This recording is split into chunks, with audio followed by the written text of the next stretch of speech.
Visit my Substack for the original review. Hi, I'm Maliki, and welcome to Daydreams and Supernovas. Today's review is Nobody, an action revenge thriller that... You know what? It's a John Wick clone. I mean, come on, it has the same writer, it's a clone. To be completely fair, John Wick was a new twist on the revenge thriller, adding deep lore and highly choreographed action to create a blast at the cinema. The actual genre is far older, going back to Death Wish in 1974 and farther. However, before you ask, yes, Nobody is a John Wick clone. But, hear me out, it's a really good one. The movie is still about an ordinary, until he's not, man who has a bad run-in with the Russian mafioso, who seem to be having a blast running a criminal empire that produce weaklings that end up toppling them. But I digress. There is a twist, though. We have a charismatic protagonist. No offense, Keanu. Our protagonist is Hutch Mansell, played by the talented Bob Odenkirk of Breaking Bad and Better Call Saul fame, who's your typical upper-middle-class family man. Every day he makes his coffee, rides the bus to work, and forgets to take out the trash. Odenkirk does a phenomenal job of playing the unassuming middle-aged dad going through the motions of his life each day. He has a beautiful wife and 2 kids whom he loves dearly and wants the best for. Though, can we stop with the angsty teenage boy trope in films? Napoleon Dynamite was making fun of it 17 years ago. What are you gonna do today, Napoleon? Whatever I feel like I want to do. Gosh!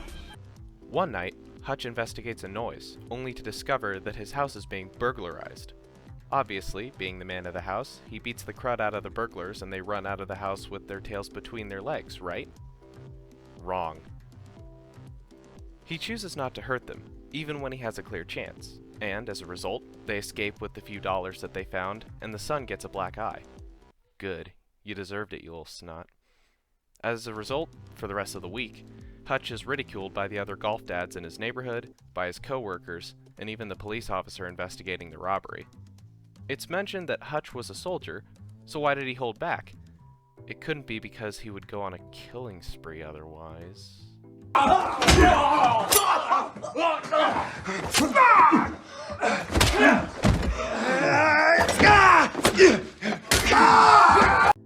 Yeah, so eventually he beats up a couple people assailing a girl on a bus.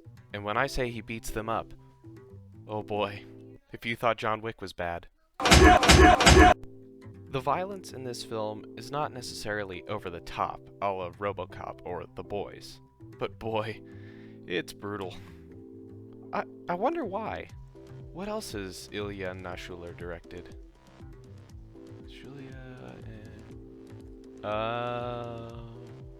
Anyway, people get beat with metal poles, stabbed with beams, stomachs get open with shotguns, and you get to see a tracheotomy close up.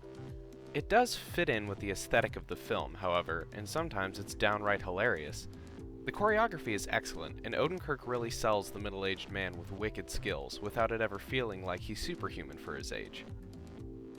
Unfortunately, the guys he beat up happened to have connections to the top of Russian underworld elite, and so the rest of the movie happens. Cue scores upon scores of men getting obliterated by a one-man army on a mission. It's not a particularly innovative plot, but it doesn't really need to be, though there are a few fun nuggets near the end.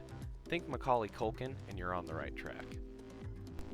Derek Kolstad, the writer for the first 3 John Wick movies, wrote this film, and it's nice to see him get to stretch his legs as far as dialogue goes, which, due to the aesthetic of the Wick films, was sparser and more utilitarian.